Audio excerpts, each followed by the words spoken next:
I dag fandt jeg den her. Jeg kom i tanke om, at nu skal jeg prøve at holde den helt hen. At den havde jeg faktisk stående. Det er sådan en lerrelieffigur. Jeg lavede den en gang, da jeg skulle vise noget, som jeg synes var vigtigt. Noget, der havde betydet noget for mig. Og det, som jeg kan huske, det der skete, det jeg har prøvet at vise, selvom jeg er ikke så god til at lave ler, men det jeg har prøvet at vise, det er en oplevelse, jeg havde, da jeg var 8 år gammel.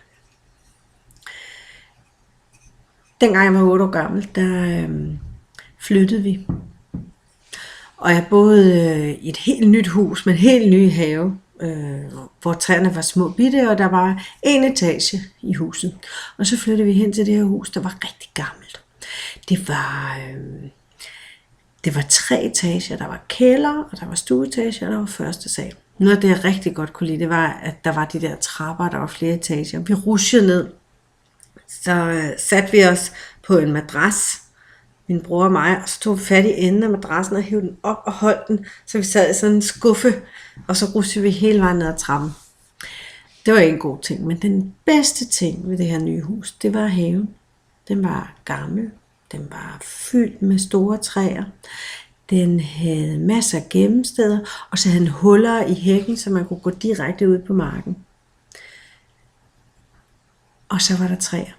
Der var masser af træer. Der var store træer. Nogle af dem var meget høje, og man kunne slet ikke komme op i dem. Men rigtig mange af dem, det var frugttræer. Og frugttræer, de er tit sådan lidt grove, og så bliver de beskåret, så ikke de bliver for høje, så man kan plukke frugten. Altså, de var rigtig gode at klatre i. Og mit yndlingstræ, det er det, jeg har lavet her. Det er det her. Det var et helt bestemt træ. Det var et blommetræ. Det er et sviskeblommetræ, og det er simpelthen de bedste blommer i verden.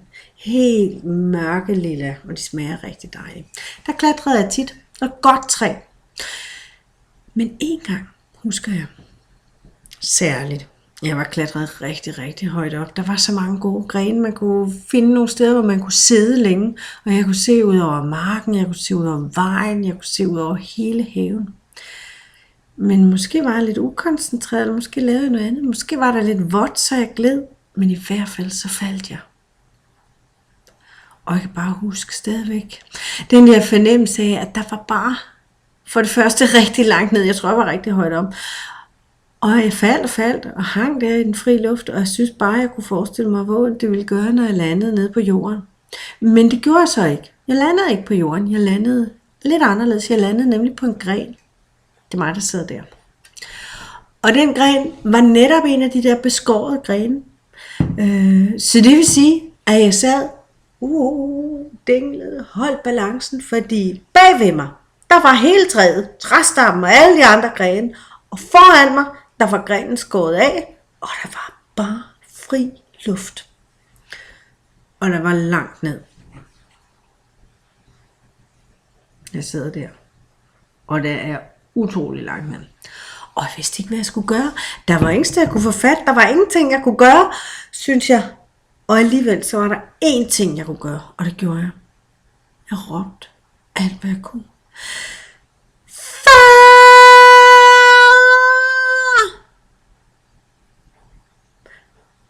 Og så skete der det fuldstændig vilde.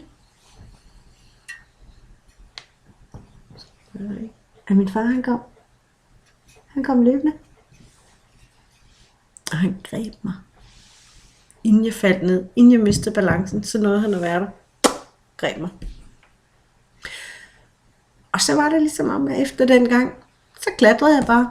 Jeg var simpelthen, jeg var fyldt med vågemod. Jeg var helt vild, for jeg var sikker på, at der kunne ikke ske noget. Fordi hvis det var, jeg faldt, så skulle min far nok gribe mig.